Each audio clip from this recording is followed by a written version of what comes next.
How to make delicious chocolate chip cookies. Anyone who has made chocolate chip cookies using the recipe on the back of the Nestlé's chocolate chip package will recognize this recipe. What I've done is simplify it down to one bowl and made a few adjustments that have improved my results over time. I use a stand mixer with the whisk attachment to make the cookie dough, no extra bowls and no hand mixing. Start with a cup of sugar. I use brown sugar. I know it is not any healthier than white sugar, and you can use either. Maybe brown adds a little color and caramel flavor to the dough. Add water to the cup of sugar to wet it through. Just enough to wet most of the sugar. I do this to create extra steam while the cookies bake. That makes the cookies larger, smoother and lighter. You don't have to do that, of course. It's not in the recipes I've looked at, but it works for me. Unwrap and chop up a stick of salted butter and put it into a small covered dish. Warm in the microwave until it is soft and partially melted.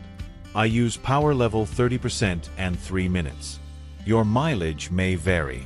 Add that to the bowl with the sugar/water mix and whisk it, slowly at first, and then at medium speed until the butter is fully mixed in. Now is a good time to preheat your oven to 375 degrees Fahrenheit. That's 190 degrees Celsius. Add 2 eggs. I crack them into the saucepan I use to warm the butter, just in case there is a problem with them and to avoid eggshell going into the dough. Whisk vigorously until the mixture is smooth. Then add a teaspoon each of salt, baking soda and vanilla essence. If you do it in that order, you can use the same spoon without washing or wiping it.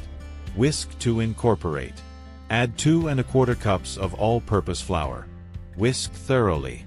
It should come off the whisk fairly easily. If not, add a little water and whisk some more. Add 2 cups of chocolate chips of your choice.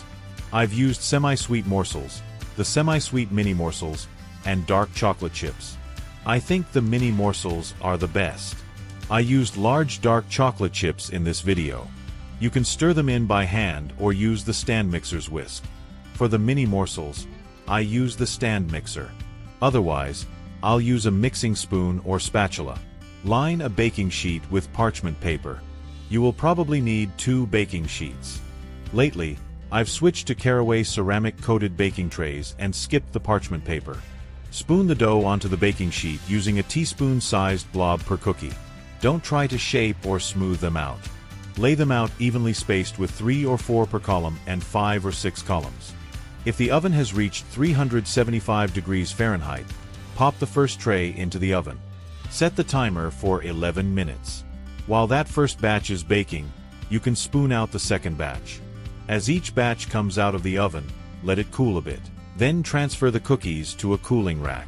When the cookies have cooled, you can eat them, give them away, store them in a cookie jar for later, or freeze them for much later. I strongly recommend you don't do this, since the uncooked dough contains raw egg, but someone in our house loves to scrape the bowl and mixing spoon clean. She has been doing it since childhood and has survived. I discovered the water trick by accident. One day the dough was too thick and I added water and the cookies came out larger and lighter. Comments, feedback and constructive criticism appreciated.